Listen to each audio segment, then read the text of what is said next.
Hello hello કેમ છો બધા મજામાં? બધાને મારા જય શ્રી કૃષ્ણ. હવે આપણે વડાપાઉં તો ઘણી જાતના ખાધા છે, પણ અત્યારે આપણે ઉલટા વડાપાઉં બનાવશું. તો એની રેસીપી જોશું. એના માટે સામગ્રી છે બાફેલા બટાકા છે, જેને મેં મેશ કરીને રાખ્યા છે, ચણાનો લોટ છે, લસણવાળી ચટણી છે, કોથમરી છે, આદુ મરચાં અને લસણ ત્રણેયને મેં ભેગા ક્રશ કરી લીધા છે, હળદર છે, રાઈ છે, મીઠું છે, પાઉં છે અને ગ્રીન ચટણી છે.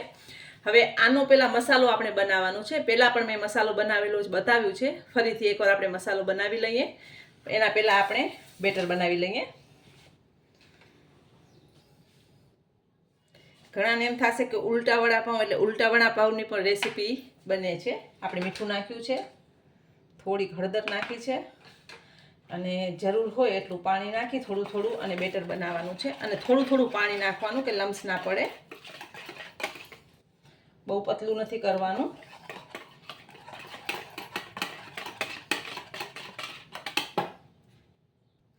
તમને જોઈ લેવાનું, પોતાને જ આઈડિયા આવી જશે આપણે કે બેટર આપણે કેવું જોશે. તમે જોઈ શકો છો મેં બેટર બનાવી લીધું છે. અને સાઈડમાં રાખીએ.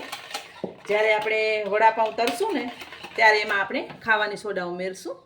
તો પહેલાં આપણે મસાલો વઘાર કરી લઈએ. તો પહેલાં મેં પેન મૂકી દીધું છે. થોડુંક આપણે તેલ લેશું. બહુ તેલનું પ્રમાણ વધારે નથી રાખવાનું. તેલ ગરમ થાય પછી આપણે એનો વઘાર કરી લઈએ. આપણું તેલ ગરમ થઈ ગયું છે. આપણે રાઈ લઈ લઈશું. અને વઘારમાં હંમેશા હળદર પહેલાં નાખવાની, કે જે હળદરનું ટેસ્ટ હોય ને એ બહુ ન આવે આપણે કડવું. હવે આપણે જે આદુ મરચાં અને લસણ લીધા હતા એને આપણે થોડું છાંટી લઈશું.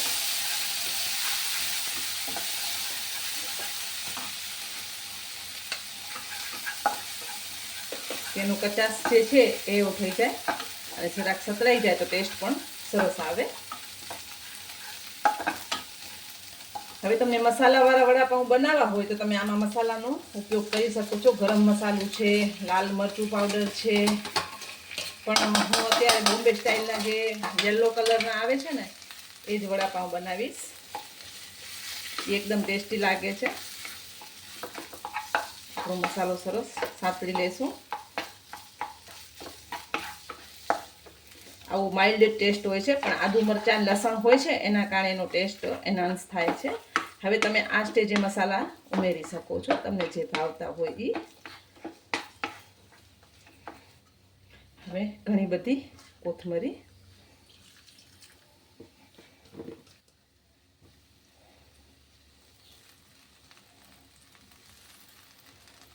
કોથમરી ધોઈને લઈ લીધી છે. ગેસ બંધ કરી દેશું. સોરી, હું મીઠું નાખતા ભૂલી ગઈ હતી. જો મીઠો નહીં હોય તો વડાપાઉંનો ટેસ્ટ જ નહીં આવે. જે મીઠો છે એ સબરસ કહેવાય છે. અને આ મસાલો બનાવી અને તમે આગળથી રાખી પણ શકો છો. આને એક બાઉલમાં લઈ લેશું અને વડાપાઉં આપણે ત્યાં બનાવી અને પછી તળી લેશું અને પછી સર્વ કરશું. તો મેં મસાલાને બાઉલમાં લઈ લીધું છે અને આવી રીતે એક પાઉં લઈ લેશું. હવે એને પાઉંને આપણે કટ કરી લેશું. એક સાઈડ આપણે ગ્રીન ચટણી લગાવશું અને એક સાઈડ આપણે લસણવાળી લાલ ચટણી લગાવશું. હવે તમને એનો મસાલો બનાવવો હોય તો મેં આગળ વિડીયો અપલોડ કરેલો છે, એમાં રેસીપી આપેલી છે. પણ અત્યારે હું સાદો સિમ્પલ સરસ મજાનો જે સ્ટ્રીટ કે જે રોડ ઉપર મળે છે ને એ બનાવું છું.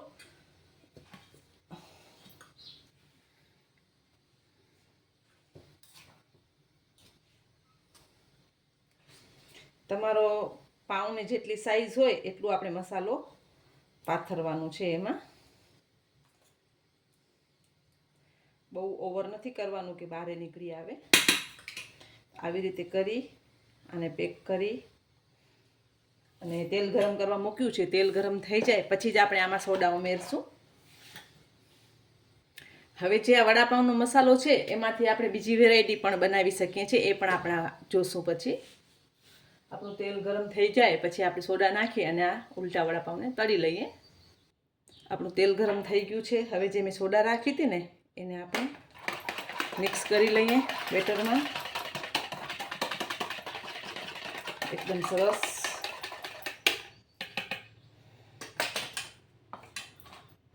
હવે આપણે ત્યાં લઈ લઈએ અને તળી લઈએ.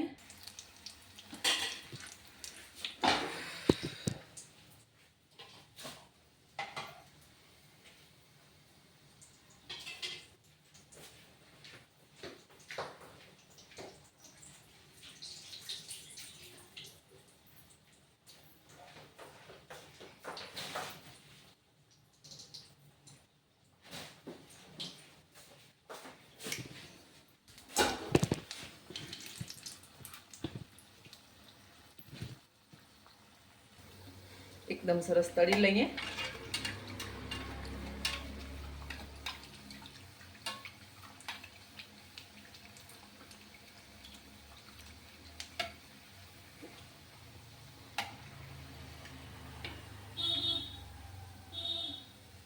સરસ તળાઈ ગયું છે.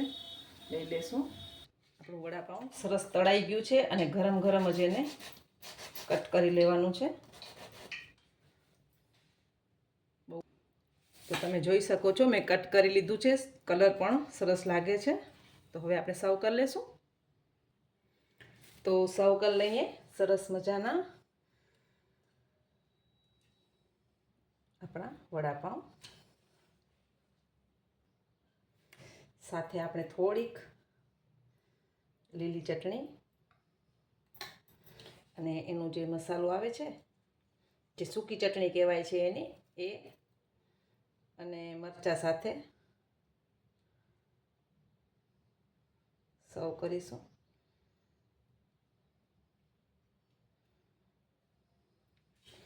તો તૈયાર છે ગરમા ગરમ એવા ઉલટા વડાપાઉં. આ વડાપાઉંની રેસીપી ચોક્કસ તમારા ઘરે બનાવજો. બધાને બહુ ભાવશે. બધાને મારા જય માતાજી.